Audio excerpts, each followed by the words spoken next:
Hi నమస్తే, welcome to Myra media. నేను మీ కేవీఆర్. తిరుపతి లడ్డు వివాదం ఇప్పుడు ప్రపంచవ్యాప్తంగా ఉన్న హిందువుల మనోభావాలను తట్టి లేపుతూ ఉన్నాయి. వాస్తవానికి ముఖ్యమంత్రి హోదాలో చంద్రబాబు గారు చేసిన వ్యాఖ్యలు ఏవైతే ఉన్నాయో, లడ్డు తయారీలో జంతు మాంసంతో తీసిన కొవ్వును నెయ్యిగా మార్చి నూనెలా మార్చి దాన్ని కలిపి చేస్తున్నారన్నది ఆయన చేసిన అభియోగం.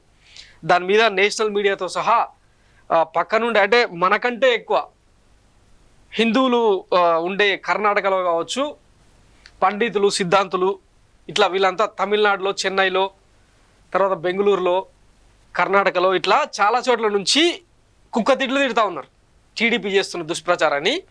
వాస్తవానికి అసలు ఈ లడ్డు తయారీ ఎట్లా చేస్తారు, దాన్ని ఎట్లా చెక్ చేస్తారు అనేది ఫస్ట్ ఒకసారి హిస్టరీ మాట్లాడుకుందాం.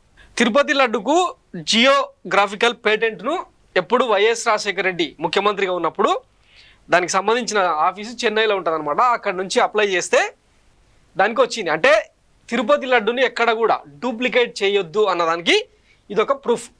తర్వాత 7 కొండలు, శేషాచల కొండల్లో కలియుగ దైవం, ప్రత్యక్ష దైవం మన శ్రీవారు కొలువై ఉన్న ప్రాంతం మొత్తం కూడా ఆయనకు సంబంధించింది అని చెప్పి కూడా ఇంకొక జీవో తీసుకొచ్చింది గతంలో వైఎస్ సర్కార్. సో అట్లాంటి పవిత్ర స్థలాన్ని టీటీడీ అనే ఒక బోర్డు పరిరక్షిస్తూ వస్తుంది. దాని గురించి ఇంకా చెప్పుకుంటూ పోతే చాలా పెద్ద హిస్టరీ అవుతుంది. ఒకసారి లడ్డు గురించి మాత్రం మాట్లాడుకుందాం. ఈ లడ్డూను అంటే వాస్తవానికి ఆ శేషాచల కొండల్లో హిందూ అయిన ప్రతి ఒక్కళ్ళు కూడా ఏదో ఒక సందర్భంలో, ముస్లింలకు మక్కా ఎట్లనో, క్రిస్టియన్లకు జెరూసలం ఎట్లనో, హిందువులకు కలియుగ దైవం శ్రీవారిని ప్రత్యక్షంగా చూడాలన్న కోరిక బతికున్న సందర్భంలో జీవితకాలంలో ఒక్కసారైనా వెళ్ళి చూడాలని అనుకుంటారు, కోరుకుంటారు. ఇక పెరిగిన ట్రాన్స్పోర్టేషన్, అడ్వాన్స్డ్ టెక్నాలజీ కారణంగా ఇప్పుడు రోజుల తరబడి పోవడం, నెలకు ఒకసారి వెళ్ళే భక్తులు కోకొలలు, రోజుకు 1 కోటి మంది కూడా సందర్శించుకున్న రోజులు చాలానే ఉన్నాయన్నమాట తిరుపతిలో. అట్లాంటిది గతంలో అంటే 15వ శతాబ్దంలో, ఇప్పుడు అంటే లడ్డు అంటే ఇప్పుడు ఉంది కానీ అప్పట్లో వడ ఎక్కువ రోజులు కూడా పాడైపోదు, నిల్వ ఉంటుంది. వచ్చిన భక్తులు దాంతో ఆకలి తీర్చుకొని, ఎందుకంటే 7 కొండలు ఎక్కి దర్శనం చేసుకోవాలి. ఇప్పుడంటే ఘాట్ రోడ్లు ఏర్పడ్డాయి, అవన్నీ ఉన్నాయి. కానీ అంతకుముందు కొండలెక్కి మాత్రమే శ్రీవారిని దర్శించుకునే వెసులుబాటు ఉంటుంది అనమాట. అట్లాంటి టైంలో వచ్చిన భక్తులు ఇబ్బంది పడకుండా, దూర ప్రాంతాల నుంచి వచ్చిన భక్తులు ఇబ్బంది పడకుండా వడను తయారు చేసి ఇచ్చేదనమాట. అదే చాలా ఏళ్ల పాటు, కొన్ని శతాబ్దాల పాటు ప్రసాదంగా, శ్రీవారి ప్రసాదంగా భక్తులు స్వీకరించేవాళ్ళు. అయితే 1900ల సంవత్సరంలో లడ్డూకు పూర్వరూపం ఏదైతే ఉందో తీపి బూంది అంటారు కదా, దాన్ని ప్రసాదంగా పంచేవారు అనమాట. ఆ తర్వాత 1940లో దాన్నే లడ్డుగా మార్చి ఇచ్చే ప్రక్రియ మొదలైంది. ఒకసారి ఆ లడ్డూని ఎట్లా తయారు చేస్తారన్నది చూద్దాం.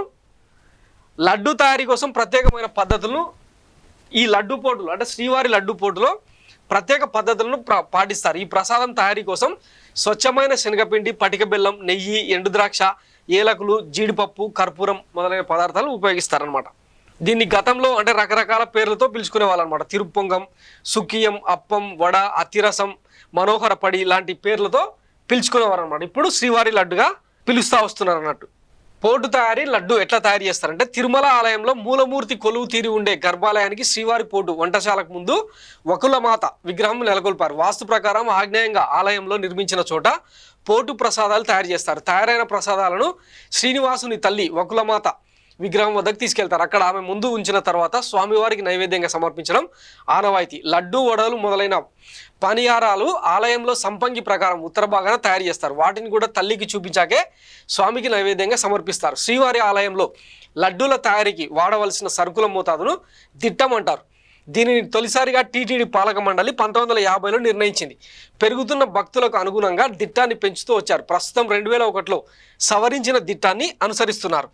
దీనినే పడితరం దిట్టం స్కేలు అని పిలుస్తున్నారు. పడి అంటే 51 వస్తువులు. పడికి కావాల్సిన వస్తువుల దిట్టం ఉంటుంది.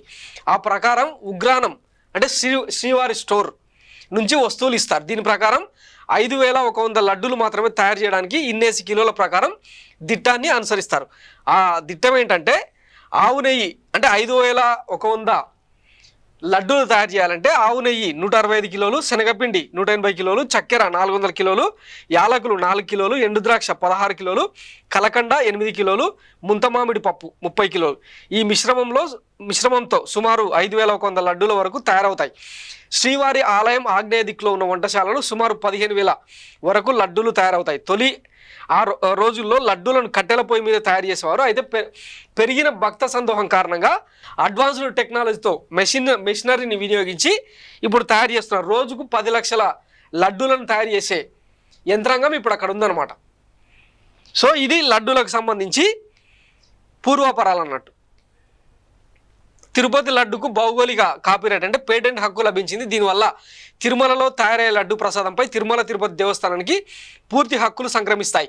దీనివల్ల ఇలాంటి లడ్డును తయారు చేయడానికి కానీ దాని పేరును వినియోగించేందుకు కానీ ఇతరులకు ఎలాంటి అవకాశం ఉండదు. ఈ భౌగోళిక హక్కు కోసం టీటీడీ జాగ్రఫికల్ ఇండికేషన్ రిజిస్ట్రీ చెన్నైలోని కార్యాలయంలో దరఖాస్తు చేసింది. దానిని పరిశీలించిన కార్యాలయం భౌగోళిక కాపీరైట్ను నిర్ధారిస్తూ ధృవీకరణ పత్రాన్ని జాగ్రఫికల్ ఇండికేషన్ రిజిస్ట్రీ కార్యాలయానికి చెందిన assistant registrar of trade mark GL Varma TTD అధికారులకు అందజేశారు. సో ఎన్నో ఏళ్ల క్రితమే శ్రీవారి లడ్డుకు జియోగ్రాఫికల్ ఇండికేషన్ కూడా వచ్చిందనమాట. సో ఇది శ్రీవారి లడ్డుకున్న చరిత్ర. ఎట్లా తయారు చేస్తారు, ఆ పోటులో వాడే దినుసులు ఏంటి, ఇంగ్రీడియంట్స్ ఏంటి అన్నది కూడా మనం చెప్పుకున్నాం కదా.